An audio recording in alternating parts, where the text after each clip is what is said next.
వారు కొద్ది నిమిషాలు మాట్లాడిన తర్వాత మనము ప్రత్యేకమైన సమయం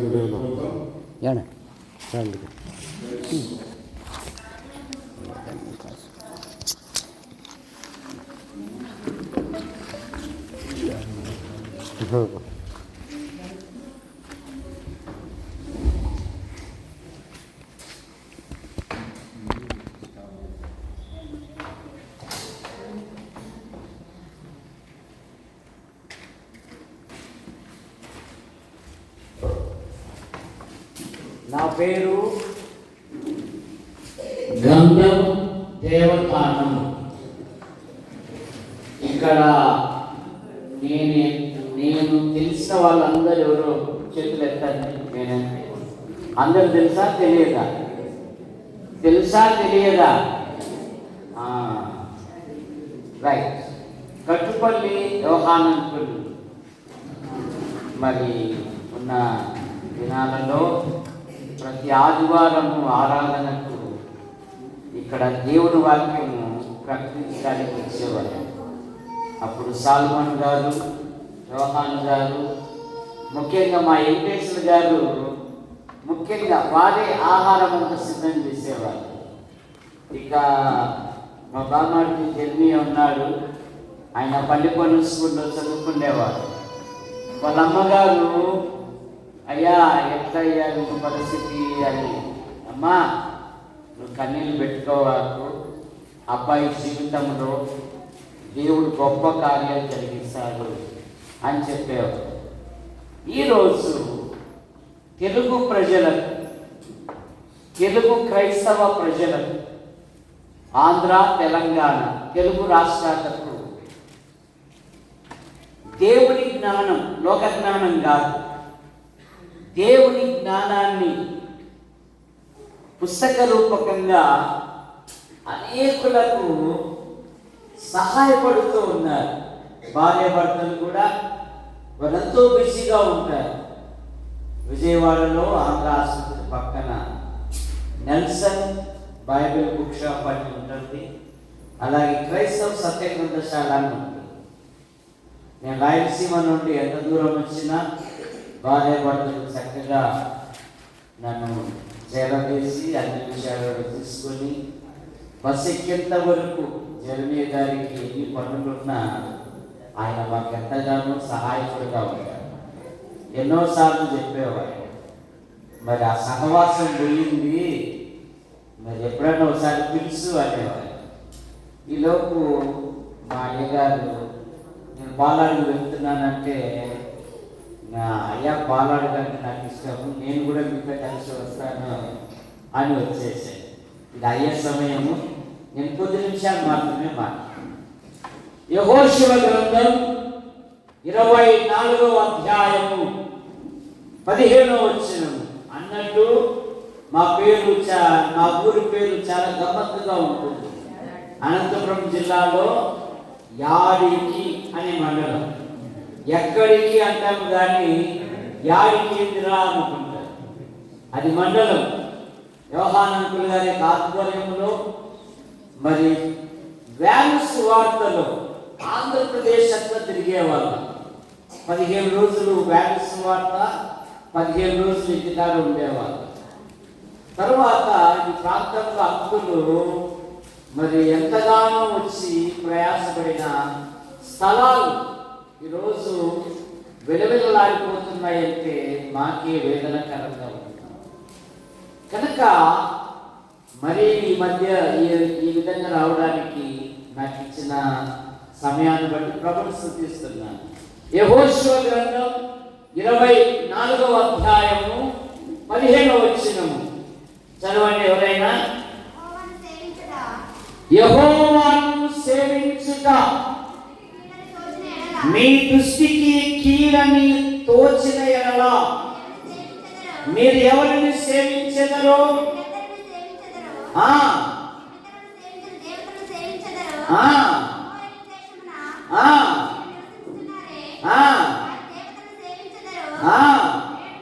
నేడు మీరు కోరుకొనుడి, మీరు ఎవరిని సేవింప కోరుకొనినను నేనును నా ఇంటి వారును యెహోవాను సేవించెదము.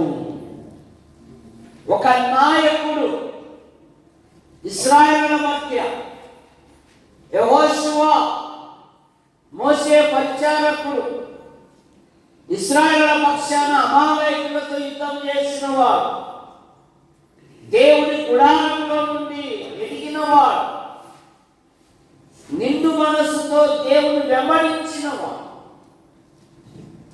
ఇప్పుడు యెహోషువకు దేవుడు నాయకత్వం ఇచ్చాడు. నేను మోషేకు తోడై ఉంటున్నట్లు నీకును తోడై ఉండేదను. నీ ఎదుట ఏ మనుషుడు నిలవజాలడు అని వాగ్దాన దేశాన్ని జయించి ఇశ్రాయేలీయులకు వారి వారి గోత్రముల ప్రకారం స్వాస్థ్యములు పంచి ఇచ్చాడు. శత్రువు లేకుండా చేశాడు యెహోషువ. వృద్ధాప్యములో ఇశ్రాయేలుల మధ్య ఇశ్రాయేలును సమకూర్చి తన యొక్క నిర్ణయం తెలియజేస్తున్నారు. ఇప్పుడు మీరు స్వతంత్రులుగా ఉన్నారు, ఎవరిని సేవింప కోరెదరో చాయిస్ మీ ఇష్టం. బట్ నేనైతే నేనును నా ఇంటి వారును యెహోవాను సేవించెదము. 25వ సంవత్సరంలో ఆ తొలి రాత్రి చాలా మంది నిర్ణయాలు తీసుకుని ఉంటారు కదా.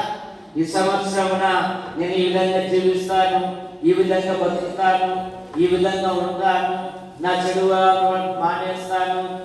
పాట ఏమో కొత్తదే, అలవాటు మాత్రం పాతది. కొత్త ఏడు మొదలు పెట్టేను మన బ్రతుకునందు, బతుకు మాత్రం పాతదే. జాగ్రత్త ఆధ్యాత్మిక జీవితంలో యెహోషువ అంటున్నాడు, నేనును నా ఇంటి వారును యెహోవాను సేవించెదము. నీ కుటుంబం ఎలా?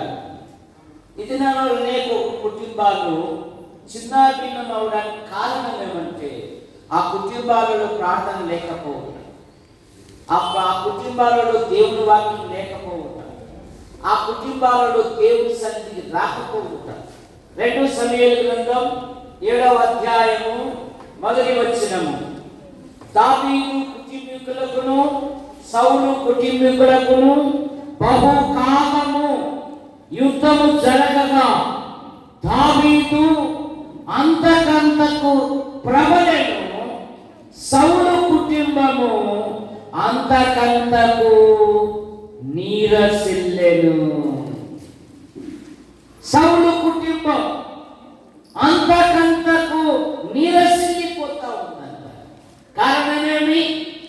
సౌలు జీవితంలో దేవుడు గొప్ప కార్యం జరిగించాడు. గాథలను ఎక్కే వాళ్ళని తీసుకొచ్చి సింహాసనం మీద కూర్చోబెట్టాడు. కానీ జీవితంలో అసూయ పెట్టుకున్నాడు దావీదు. ప్రమాదకరమైన స్థలాలలో దేవుని యొక్క విచారించడం మాని కర్మ పిశాచము గల స్త్రీ యొద్దకు వెళ్ళినందుకు దేవుడు అతనికి మరణ శిక్ష విధించాడు. సౌలు కుటుంబం దినదినము క్షీణించిపోవడానికి కారణం ఏమంటే సౌలు దేవుని యొక్క విచారించలేదు. కానీ దావీదు జీవితంలో ఏ పని చేసినా, ఏ ప్రయత్నం చేసినా, ఏ కార్యం చేసినా 34వ కీర్తన 4వ వచనములో నేను యెహోవా యొద్ద విచారణ చేయగా ఆయన నాకు ఉత్తరం ఇచ్చెను, నాకు కలిగిన భయములన్నిటిలో నుండి ఆయన నన్ను తప్పించెను. గొర్రెల వెంట ఉన్న దావీదును అంతఃపురం మీద కూర్చోబెడితే అంతఃపురాన్ని అతుక్కుపోలేదు. కానీ 2 సమూయేలు గ్రంథం 7వ అధ్యాయం 18వ వచనములో దావీదు రాజు యెహోవా సన్నిధికి వచ్చి కూర్చుండి ఇలాగ మనవి చేశాను, నా ప్రభువా యెహోవా, ఇంతగా నన్ను హెచ్చరించుటకు నేను ఎంతటి వాడను, నా కుటుంబము ఎపాటిది. దేవుని స్తుతిస్తున్నాడు. పాత నిబంధనలో స్తుతించుటలో రాజైన దావీదు ప్రథమ వ్యక్తి కనపడతాడు. నూతన నిబంధనలో దేవుని స్తుతించుటలో భక్త పౌలు ప్రథమ వ్యక్తిగా కనపడతాడు. మన ఆధ్యాత్మిక జీవితంలో దేవుని స్తుతించాలి, దేవుని కనపరచాలి, దేవుని మహిమపరచాలి. చాలా కుటుంబాలలో హోషేయ గ్రంథం 13వ అధ్యాయము 6వ వచనములో తరువాత వారికి మేత దొరకగా వారు తిని తృప్తి పొంది గర్వించి నన్ను మరచిరి అనే మాట మనం చూస్తాం.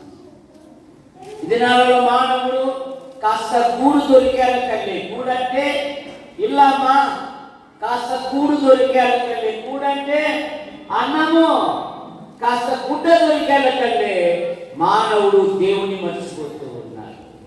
మానవుడు దేవుని మర్చిపోతూ ఉన్నాడు. కానీ దావీదు అలాగా ఇంతగా నన్ను హెచ్చించుటకు నేను ఎంతటి వాడను, నా కుటుంబము ఏ పాటిది. దేవుని స్తుతించే కుటుంబం, యెహోషువ కుటుంబము దేవుని సేవించే కుటుంబం.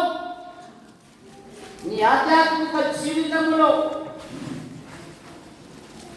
దేవుని సేవించాలి.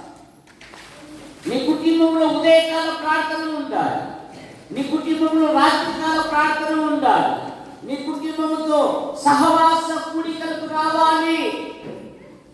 అప్పుడే నీ కుటుంబాన్ని దేవుడు ఉన్నతమైన స్థితికి తీసుకుని వస్తాడు. లూకా సువార్త 19వ అధ్యాయం 10వ వచనములో జక్కయ్య యేసుక్రీస్తును తన ఇంటికి ఆహ్వానించిన కుటుంబం. ఇది నాలో అనేక కుటుంబాలు విచ్ఛిన్నమైపోవడానికి కారణం ఏమంటే వారు దేవునికి లోబడకపోవడం. మానవుడు పాపములో పుట్టి పాపములో వెలిగి పాపములో జీవిస్తూ పాప పరిహారం కొరకై అనాది నుండి అనేకమైన ప్రయత్నములు చేస్తున్నాడు. మానవుడు తన ప్రయత్నముల ద్వారా దేవుని యొద్దకు చేరాలని అనేకమైన కార్యాలు చేస్తున్నాడు. మానవ ప్రయత్నములు దేవుని దృష్టిలో మునిగి పేడికలు గనక అయ్యో నేనెంత గౌరవాత్ములను, ఇట్టి మరణమునకు లోనగు శరీరం నుండి నన్ను ఎవరు విడిపించును. మానవుల పాపముల నుండి, మానవుల దోషముల నుండి, మానవుల అపరాధముల నుండి భూమి మీద ఎవరు విడిపించలేదు. దేవుడే లోకమును ప్రేమించి యేసుక్రీస్తు నామములో భూలోకానికి వచ్చి సర్వ ప్రజల పాప పరిహారము కొరకై ఆయన శిలువలో బలియాగమయ్యాడు. యేసు రక్తము ప్రతి పాపము నుండి మనల్ని పవిత్రులుగా చేయు. యోహాను సువార్త 5వ అధ్యాయము 24వ వచనములో నా మాట విని నన్ను పంపిన వాని యందు విశ్వాసముంచు ప్రతివాడు నిత్య జీవము గలవాడు, వాడు మరణంలో నుండి తీర్పులోనికి రాక జీవంలోనికి దాటి ఉన్నారు. ఇప్పుడు క్రీస్తు నందున్న వారికి ఏ శిక్ష విధి లేదు. జక్కయ్య ఎప్పుడైతే ప్రభుని తన ఇంట్లో చేర్చుకున్నాడో జక్కయ్యే ఒప్పుకుంటున్నాడండి, ప్రభువా ఎవరికైతే అన్యాయం చేశానో వారికి 4 ఇంతలుగా ఇచ్చేస్తాను. నేను ఇంటికి రక్షణ వచ్చి ఉన్నది. దేవుని అంగీకరించిన కుటుంబం. 73వ కీర్తన 25వ వచనంలో ఆసాపు ఒక నిర్ణయం తీసుకుంటున్నాడు. ఆకాశమందు నీవు తప్ప నాకెవరున్నారు, నీవు నాకుండగా లోకంలోనిది ఏది నాకు అక్కరలేదు. ఆసాపు ఏమంటున్నాడు? ఆకాశమందు నీవు తప్ప నాకెవరున్నారయ్యా, నీవు నాకుండగా లోకములోనిది ఏది నాకు అక్కరలేదు. కారణం ఏమంటే మన ప్రభు అయిన యేసుక్రీస్తు వారి యొక్క బుద్ధి జ్ఞానముల సర్వ సంపదలు ఆయన యందు గుప్తమై ఉన్నవి. కనుక ఈ నూతన సంవత్సరంలో నీ తీర్మానం ఏమిటి? యెహోషువ దేవుని సేవించే కుటుంబం, ఆసాపు దేవుని కోరుకున్న కుటుంబం. నీ ఆధ్యాత్మిక జీవితంలో మోషే హెబ్రీ పత్రిక 11వ అధ్యాయం 24వ వచనములో మోషే పెద్దవాడైనప్పుడు చదవండి. మోషే పెద్దవాడైనప్పుడు విశ్వాసమును బట్టి ఐగుప్తు ధనము కంటే క్రీస్తు విషయమైన నింద గొప్ప భాగ్యమని ఎంచుకొని అల్పకాలము పాపభోగము అనుభవించుట కంటే దేవుని ప్రజలతో శ్రమ అనుభవించుట మేలని యోచించి ఫరో కుమార్తె యొక్క కుమారుడు అనిపించుకొనుటకు ఒప్పుకొనలేదు కానీ అతడు ప్రతిఫలముగా కలగవు బహుమానమునందు దృష్టి ఉంచెను. అతడు స్థిరబుద్ధి గలవాడై ఐగుప్తును విడిచిపోయాను. ఇశ్రాయేలీలు ఐగుప్తుల్లో నుండి వచ్చారు కానీ వారి హృదయంలో నుండి ఐగుప్తు పోలేదని. అందుకని 10 మార్లు వారు దేవుణ్ణి శోధించారు. ఫలితముగా అరణ్యములో వారు ఆకులు రాలిపోయినట్టుగా రాలిపోయారు అనే మాట మనం చూస్తాం. కనుక దావీదు దేవుని కొరకు ఒక తీర్మానం చేసుకున్నాడు. యాకోబు యొక్క బలిష్ట దేవునికి నేను ఒక నివాస స్థలము ఏర్పరచు వరకు నా కన్నులకు నిద్ర రానియను, నా పరుపు నేను ఎక్కను అన్నాడు. కనుక మన ఆధ్యాత్మిక జీవితంలో ఇంకా ఎవరైనా ప్రభుని అంగీకరించకపోతే ప్రభువైన యేసుక్రీస్తుని అంగీకరించి పాప క్షమాపణ పొంది ఆత్మశాంతి నొంది దేవుని రాజ్యానికి వారసులు కావాలని మనవి చేయించున్నాను. మీ అందరికీ వందనాలు. అయ్యా జన్మయ్య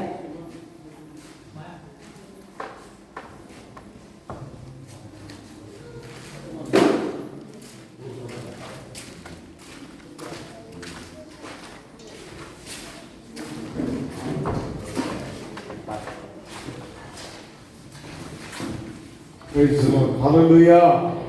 Hallelujah.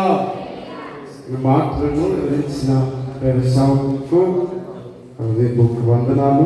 మంచిది సమయంలో ఒక పల్లవి పాడుకొని మనము శ్రేష్టమైన సమయానికి వెళ్ళిపోదాం. మహిమను విడచి భూమిపైకి దిగి వచ్చి కరుణతో నన్ను పిలచి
అందరూ కూడా కళ్ళు మూసుకున్న చిన్న ప్రార్థన చేసుకొని మనము మరి యొక్క వర్తమానాన్ని, ప్రత్యేకమైన వర్తమానాన్ని